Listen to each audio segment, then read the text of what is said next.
जान उसकी योग्यता पर बनी हो, वह कुछ ऐसा कर दिखाए जिस पर उसे गर्व हो। कुछ ऐसा ही सोचना था एक व्यापारी के बेटे का। ये कहानी है जापान के एक व्यापारी की जो उस शहर का सबसे अमीर व्यक्ति था। उसके पास सब कुछ था। उसके पास किसी चीज की कोई कमी नहीं थी, केवल अपने बेटे से परेशान था। एक दिन वह व्यापारी अपने बेटे से कहता है, बेटा, तू मेरे साथ व्यापार में हाथ क्यों नहीं बढ़ाते? तुम्हें व्यापार के तौर तरीके सीख लेने चाहिए, क्योंकि भविष्य में तुम्हें यही तो करना है। यदि तुम व्यापार में हाथ नहीं बढ़ाओगे तो फिर क्या करोगे? वह नौजवान युवक अपने पिता से कुछ नहीं कहता, क्योंकि उसका व्यापार में बिल्कुल भी मन नहीं लगता था। वह दिन भर मार्शल आर्ट्स की किताबें पढ़ता, और जब भी कोई समुराई शहर में आता तो वह पूरा समय उसी के पीछे पीछे घूमता रहता। एक बार पूरे परिवार के सदस्यों ने मिलकर उसे समझाने की कोशिश की। वे कहने लगे, बेटा, तुम्हारे पास इतना बड़ा व्यापार है, फिर भी तुम अपने पिता का हाथ क्यों नहीं बढ़ाना चाहते? यदि तुम अपना व्यापार नहीं देखोगे तो फिर कौन देखेगा? इस पर वह नौजवान युवक जवाब देते हुए कहता है, मैं खुद के दम पर कुछ बनना चाहता हूँ। मैं चाहता हूँ कि मेरी एक अलग पहचान हो, लोग मुझे जाने, और इसलिए मैं इस देश का सर्वश्रेष्ठ धनुर्धर बनना चाहता हूँ। उस युवक की यह बात सुनकर उस व्यापारी को बहुत क्रोध आया, लेकिन फिर भी उसने अपने क्रोध पर काबू पाया। कुछ देर सोच विचार करने के बाद उस व्यापारी ने अपने बेटे से कहा, बेटा, अगर तुम यही करना चाहते हो तो ठीक है, मैं अगले 3 साल का समय तुम्हें देता हूँ। ये सुन वह नौजवान युवक बहुत खुश हुआ। तभी आगे वह व्यापारी कहता है, लेकिन मेरी एक शर्त है। इस पर वह नौजवान युवक कहता है, क्या शर्त है आपके पिताजी? उसके पिताजी अपने बेटे से कहते हैं, देखो, मैं तुम्हें अगले 3 साल का समय तो दे रहा हूँ, लेकिन तुम्हें हर साल मुझे यह बताना होगा कि तुम क्या कर रहे हो और तुमने उसमें कितनी उन्नति कर ली है। यदि तुम मुझे अपने काम से संतुष्ट कर पाए तब तो ठीक है, वरना तुम्हें मेरे साथ मेरे व्यापार में हाथ बढ़ाना होगा। नौजवान युवक काफी सोच विचार कर अपने पिता से कहता है, ठीक है पिताजी, मुझे आपकी शर्त मंजूर है। उसके ठीक 2 दिन बाद वह नौजवान युवक अपने पिता की आज्ञा लेकर धनुर्विद्या सीखने के लिए घर से निकल पड़ता है, और वह कई दिनों की यात्रा करके एक गुरु के पास पहुंचता है। वह गुरु जापान में धनुर्विद्या और युद्ध कला सिखाने के लिए प्रसिद्ध थे। उनकी ख्याति दूर दूर तक फैली हुई थी, लेकिन वह बहुत कम लोगों को अपना शिष्य बनाते थे। वह नौजवान युवक उन गुरु के पास पहुंचकर उन्हें प्रणाम करता है और कहता है, हे गुरुवर, मैंने आपके बारे में बहुत सुना है और इसीलिए मैं बहुत दूर से यात्रा करके आपके पास आया हूँ। मैं आपसे धनुर्विद्या सीखना चाहता हूँ। मैं धनुर्विद्या में बेहतर होना चाहता हूँ। फिर जवान युवक सारी बातें कहता जा रहा था, लेकिन इस पर गुरुवर कुछ भी जवाब नहीं दे रहे थे। और जब कुछ देर तक उन गुरुवर ने जवाब नहीं दिया तो इस पर उस नौजवान युवक ने अपने घर पर बीती सारी बातें उन गुरु को बता दी। उसने यह बता दिया कि किस तरह से उसके पिता ने उसके सामने शर्त रखी है कि यदि वह अपने जीवन में सफल न हो पाया, उसने अपने जीवन में वह न कर पाया जो वह करना चाहता है, तो उसे उनका व्यापार आगे बढ़ाना होगा। आगे वह नौजवान युवक उन गुरुवर से कहता है, हे गुरुवर, मैं आपसे वादा करता हूँ, मैं पूरी कर्तव्य निष्ठा के साथ धनुर्विद्या सीखूंगा और मैं आपका समय बर्बाद नहीं करूंगा, इसलिए कृपया करके मुझे अपना शिष्य बना लीजिए। तभी उस गुरु ने उस युवक की तरफ ध्यान से देखा। उन्होंने देखा कि वह अपने साथ काफी सामान भी लेकर आया था और उसके साथ उसके 2 सहायक भी आए हुए थे। तभी उन गुरु ने कहा, सबसे पहले यदि तुम धनुर्विद्या सीखना चाहते हो तो तुम्हें इन चीजों को छोड़ना होगा, इन चीजों का त्याग करना होगा, इसलिए इन कीमती सामानों को वापस अपने घर भेज दो। उस नौजवान युवक ने गुरु की आज्ञा का पालन किया। उसने सारा सामान अपने सहायकों के हाथों वापस घर की ओर भेज दिया। आगे गुरुवर उस नौजवान युवक से कहते हैं, देखो, यदि तुम धनुर्विद्या सीखना चाहते हो तो तुम्हें 2 शर्तें माननी होगी। इस पर वह नौजवान युवक कहता है, गुरुवर, आप जैसा भी कहें, मैं सब करने के लिए तैयार हूं, लेकिन मुझे अपना शिष्य बना लीजिए। तभी गुरुवर उस युवक को पहली शर्त बताते हुए कहते हैं, तुम्हें यहाँ पर सामान्य लोगों की तरह ही अपना जीवन बिताना होगा और सारे कार्य तुम्हें खुद ही करने होंगे। इस पर नौजवान युवक कहता है, जी गुरुवर, जैसा आप कहें। आगे गुरुवर उस नौजवान युवक को दूसरी शर्त बताते हुए कहते हैं, यदि एक बार तुम्हें धनुर्विद्या की शिक्षा को ग्रहण करना शुरू कर दिया तो तुम्हें उसे पूरा करना ही होगा, तुम इस बीच उसे छोड़कर नहीं जा सकते। इस पर वह नौजवान युवक कहता है, ठीक है, आप जैसा कहें, मुझे सब मंजूर है। उन गुरुवर ने उस नौजवान को अपना शिष्य बना लिया, लेकिन वो नौजवान ये नहीं जानता था कि उनके सिखाने का तरीका बहुत अलग था। एक दिन उन गुरुवर ने उस नौजवान युवक को अपने पास बुलाया और कहने लगे, बेटा, जैसे तुम उठते बैठते हो, चलते फिरते हो, जैसे तुम सांस लेते हो, वैसे ही तुम निशाना भी लगाते हो, इसलिए सबसे पहले तुम्हें सचेत होना होगा। तुम्हें जानना होगा कि तुम क्या कर रहे हो, तुम किस अवस्था में हो।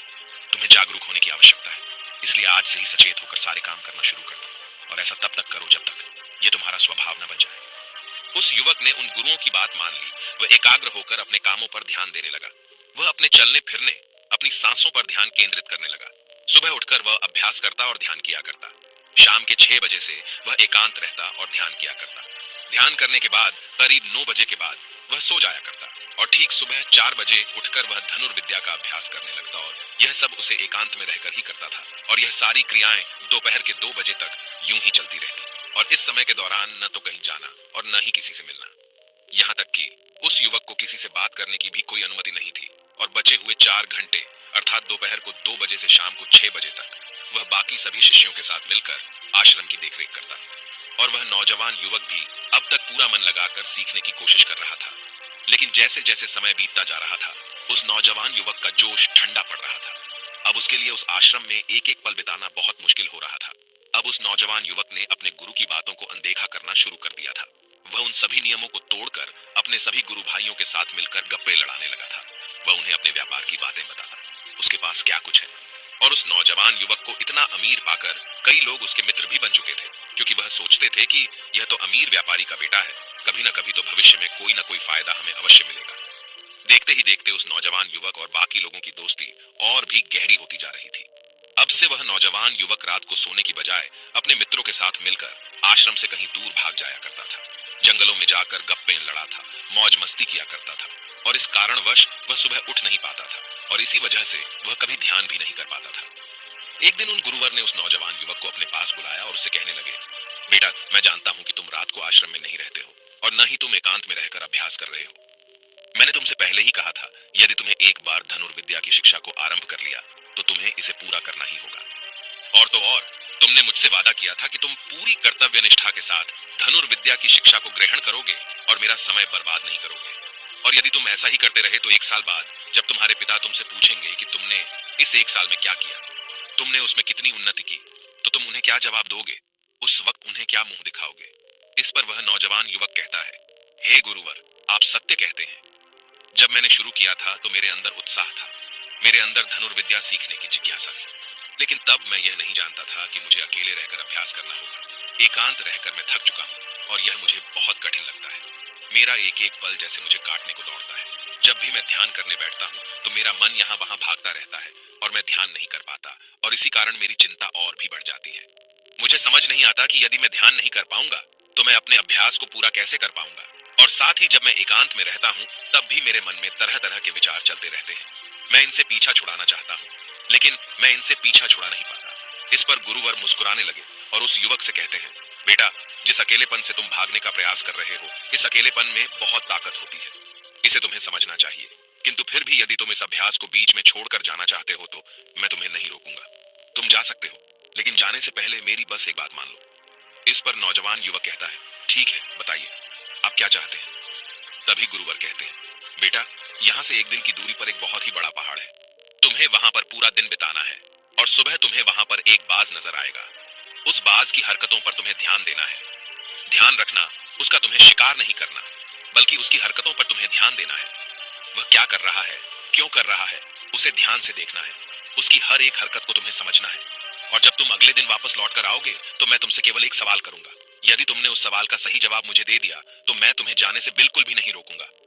उस नौजवान ने काफी कुछ सोच विचार किया और उसके बाद वह गुरु की बात मान जाता है। वह उन्हें प्रणाम करके उस पहाड़ की चोटी की ओर चल पड़ता है।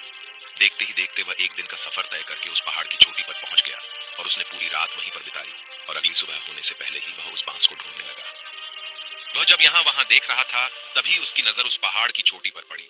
उसने देखा कि एक सुनहरा बांस चट्टान की चोटी पर बैठा हुआ है और पहाड़ के नीचे घाटियों की ओर ध्यानपूर्वक देख रहा है। वह नौजवान युवक उस बांस को देखकर झुक गया और छुपकर उसकी सारी हरकतों पर नजर रखने लगा। उस नौजवान युवक ने देखा कि कुछ चरवाहे अपनी भेड़ बकरियों को उस घाटी में चराने के लेकर आए हैं और तभी उस युवक की नजर उस पर पड़ी जो एकदम शांत बैठा हुआ था। लेकिन तभी अचानक उसने उड़ान भरी और नीचे की ओर गोता लगाते हुए वह उन चरवाहों के पास पहुंचा। जब तक चरवाहों की नजर उस बांस पर पड़ती तब तक उसने उन भेड़ बकरियों में से एक बकरी के बच्चे को अपने पंजों में दबोचा और उसे ले उड़ा। जब तक चरवाहे कुछ समझ पाते तब तक शिकार हो चुका था। वह नौजवान युवक यह देखकर बहुत हैरान रह गया। यह समझ चुका था कि आखिर गुरु ने उसे इस चोटी पर क्यों भेजा है। वहां से वापस अपने गुरु के पास लौटा और उसने वहां पर बीती हुई सारी कहानी उन गुरुवर को बता दी। तभी गुरुवर उस युवक से कहते हैं, अच्छा तो तुम मुझे यह बताओ कि तुमने वहां पर क्या सीखा। तभी वह नौजवान युवक कहता है, गुरुवर, वो बाज बहुत ही चालाक है। काफी देर तक तो यूं ही वह शांत रहा, लेकिन जैसे ही उसे अपना शिकार नजर आया उसने शिकार तय किया और एक उड़ान भरी और उड़ान के साथ वह अपने शिकार को ले उड़ा। इससे हमें यह समझने को मिलता है कि वह बाज बहुत ही चतुर और बहुत ताकतवर भी है, और साथ ही साथ वह बहुत तेज भी है।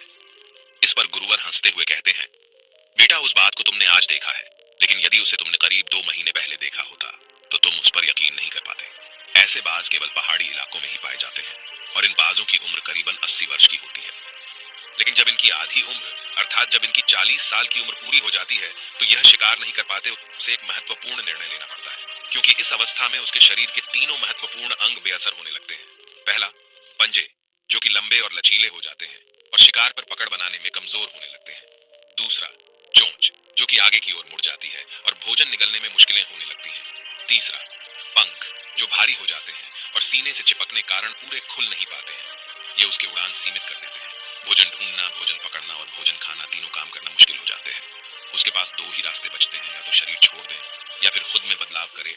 इनका शरीर मृत्यु की ओर बढ़ने लगता है, लेकिन इनकी विशेषता तो यही है कि ये बाज अपनी मृत्यु को स्वीकार नहीं करते। जहां पहला रास्ता सरल और तुरंत समाधान देने वाले हैं, वहीं दूसरा अत्यंत पीड़ादायी और लंबा बांस पीड़ा चुनता है और खुद में बदलाव करता है। वह धीरे धीरे उड़ान भरकर किसी ऐसी जगह पर जा पहुंचते हैं जहां बहुत शांति होती है, और वहां अपना घोंसला बनाता है। फिर वहां पर जाकर वो सबसे पहले अपनी कमजोरी अर्थात अपनी उस मुड़ी हुई चोंच को पत्थर पर मार मार कर उसे तोड़ देते हैं। अपनी चोंच तोड़ने से ज्यादा पीड़ादायक कुछ भी नहीं पक्षी के लिए। अब वह इंतजार करता है चोंच के फिर से उगाने का। उसके बाद वह अपने पंजे भी उसी प्रकार तोड़ देता है और इंतजार करता है पंजों के दोबारा उगाने का। और देखते ही देखते इनके पंजों में नए नाखून आते हैं।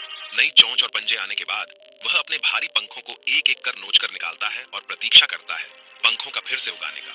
और इस क्रिया में पूरे 3 महीने लगते हैं, और 3 महीनों के अंदर इन बाजों का एक नया पुनर्जन्म होता है, और तब उसे मिलती है वही भव्य और ऊंची उड़ान, पहले जैसी नहीं। इस पुनर्जन्म के बाद वह 30 साल और जीता है, ऊर्जा, सम्मान और गरिमा के साथ। आगे गुरुवर इस नौजवान युवक से कहते हैं, तुम उस बाज की तारीफ कर रहे हो जो अकेले रहना पसंद करता है, शांत रहना पसंद करता है, जो पूरे 3 महीने एकांत में रहकर तपस्या करता है, अपने आप को शिकार के लायक बनाता है, तब जाकर वह कहीं शिकार करने योग्य बन पाता है। तुमने देखा होगा कि जो भी ताकतवर इंसान है वह हमेशा एकांत ही रहता है, लेकिन जो व्यक्ति कमजोर है, जिसके अंदर तरह तरह की कमियां हैं, वह लोगों के बीच छुपने का प्रयास करता है। आगे गुरुवर उस नौजवान युग से कहते हैं, मेरी बात ध्यानपूर्वक सुनो। यदि तुम अपने जीवन में सफल होना चाहते हो, अपनी पहचान बनाना चाहते हो, तो सबसे पहले दिशाहीन से दृढ़ निश्चय वाले बनो। क्योंकि जब तुम खुद के लिए समय निकालते हो, जब तुम एकांत रहने का चुनाव करते हो, तो तुम अपने दिन में जो भी काम कर रहे हो उस पर तुम ध्यान दे पाते हो, तुम सचेत हो पाते हो, और साथ ही तुम किसी भी चीज पर सही निर्णय भी ले पाते हो। और एकांत आपको हमेशा कुछ न कुछ नया सिखाता ही रहता है। आगे गुरुवर उस युवक को दूसरी बात बताते हुए कहते हैं, आज जो मौका तुम्हारे पास है वह मौका तुम्हें दोबारा नहीं मिलेगा। इसीलिए इस मौके की कीमत को समझो, क्योंकि तुम्हें एकांत खुद को बनाने के लिए मिला है। तो अपने जीवन में देखो, उसे समझो और उन कमियों को दूर करो। तुम तो बड़े शहर से हो, और तुमने यह भी देखा होगा कि शहर के लोग अपना पालन पोषण करने के लिए दिन रात मेहनत करते रहते हैं। न तो उनके पास सीखने का समय है और न ही एकांत में रहने का। इसलिए वह कभी भी खुद को जान तक नहीं पाते। यह अकेलापन, यह संघर्ष जिसे तुम व्यर्थ समझ रहे हो और जिसे तुम यूं ही बर्बाद कर रहे हो, ये मौका तुम्हें कुछ बनने के लिए मिला है, और यह मौका दोबारा लौटकर वापस नहीं आएगा। आगे गुरुवर उस युवक को अगली बात बताते हुए कहते हैं, जिन लोगों के साथ तुम घूमते रहे हो, जिनके साथ गप्पे लड़ा रहे हो, जिनके साथ अपना समय काट रहे हो, उन्हें तो खुद तक नहीं पता कि वह क्या कर रहे हैं। उन्हें खुद इस बात का एहसास नहीं है कि वह खुद अपना कितना बड़ा नुकसान कर रहे हैं। तुम ऐसे लोगों के साथ अपना समय बिताते हो तो अवश्य ही तुम भी दिशाहीन हो जाओगे, और तुम भी यह समझ नहीं पाओगे कि तुम्हें अपने जीवन में क्या करना है। शुरू शुरू में तुम्हें अकेले रहने में थोड़ी तकलीफ जरूर होगी, लेकिन धीरे धीरे आपको इसके साथ रहने की आदत पड़ जाएगी। इसलिए अकेलेपन का इस्तेमाल एकांत रहने के लिए करो, और अपना उद्देश्य याद रखो। यह याद करो कि तुम यहाँ पर क्यों आए थे और तुमने अपने जीवन में क्या लक्ष्य तय किए थे। गुरुवर के इतना कहने के बाद वह नौजवान युवक सोचने लगा। वह यह समझने लगा कि आखिर वह यहाँ पर क्यों आया था। तब उसे याद आया कि उसके गुरु ने उसे क्या कहा था कि अपने अकेलेपन का इस्तेमाल करो, क्योंकि अकेलापन ही एकांत बन जाएगा और वह तुम्हें आगे बढ़ने में तुम्हारी मदद करेगा। दूसरी बात, अभ्यास में संतुष्टि ढूंढो, क्योंकि उस नौजवान युवक के गुरु ने कहा था कि सारा ध्यान केवल अभ्यास में लगाना, इसके अलावा कुछ और पाने की कोशिश नहीं करना। क्योंकि जब हम कहीं और जाने की या कुछ अलग पाने की कोशिश करने में लग जाते हैं, तब हम अपने मन के बनाए हुए जाल में फंसते चले जाते हैं और हमारा संबंध वर्तमान से टूट जाता है। और तब हमें ऐसा लगने लगता है जैसे हम कहीं पर फंसे हुए हैं, हम बहुत दुखी हैं, हम बहुत निराश हैं और कहीं पर पहुंच नहीं पा रहे। और इसी के साथ में उस नौजवान युवक को उन गुरु की तीसरी बात भी याद आती है कि प्रकृति में ध्यान करो। जब भी तुम्हें समय मिले तो किसी एकांत जगह पर या फिर किसी पेड़ के नीचे बैठकर ध्यान करो। केवल अपनी सांसों पर ध्यान दो। विचार खुद शांत होने लगेंगे और जब तुम्हारे विचार शांत होने लगेंगे तब तुम्हें आभास होगा कि तुम प्रकृति के साथ जुड़े हुए हो, तुम इस धरती के साथ जुड़े हुए हो। ऐसा करने से अकेलेपन का वह भाव हमेशा हमेशा के लिए खत्म होने लगेगा।